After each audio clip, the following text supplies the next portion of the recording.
ఏదో ఇవ్వగలిగితే ఒకటో ఇప్పుడు మొన్న ఇచ్చినటువంటి విధంగా ఉంటుంది. పెన్షన్లో చేత్తో ఇచ్చి రెండో చేత్తో తీయడం ప్రారంభించారు. రేషన్ కార్డులో చోట ఇస్తానంటారు, ఇంకోసారి తీసేస్తానంటారు. అట్లాగే అమ్మఒడికి సంబంధించి ఏం జరిగిందో ఇట్లాంటివన్నీ ఉంటాయి. రాబోయే రోజుల్లో ప్రభుత్వం ఈ అంశాలన్నీ ఇప్పుడు టాపిక్ చర్చ పక్కెళ్ళిందా లేదా తెలివిగా?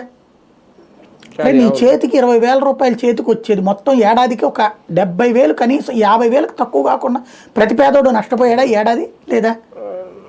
ఫ్యామిలీకి అందులో ఈ పెన్షన్ తీసేద్దాం, ఒక 20,000 తీసేద్దాం, 20,000 30,000 తీసేస్తే మిగతాది అంటే పెన్షన్ కాకుండానే 50,000 వచ్చాయి ఒక కుటుంబానికి.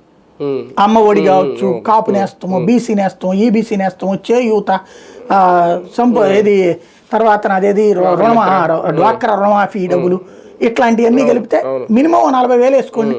పెన్షన్ కాకుండా పెన్షన్ వృద్ధులకి మామూలు మహిళకు వచ్చేది 40,000-50,000 రూపాయలు.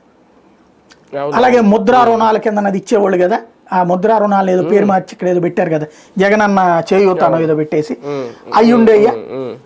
ఇవన్నీ ఆగిపోయినాయిగా. ఇప్పుడు ఇవన్నిటి మీద చర్చ ఆగిపోయిందిగా. అర్జెంట్గా ఇప్పుడు ఇష్యూ డైవర్ట్ అయిపోయిందా లేదా? ఏంటారా పవన్ అంటే కాదంటాడంట అని, లోకేష్ అంటే కాదంటారంటే ఏంటి అని ఇది చర్చించుకుంటున్నారు. కానీ అసలు సంక్షేమ పథకం ఏంటి, ఇవి అంతకంటే డబుల్ ఇస్తాం, త్రిబుల్ ఇస్తాం, 4 ఇస్తాం అన్నటువంటిది పోయింది కదా. అది మంచిదే వీళ్ళకి.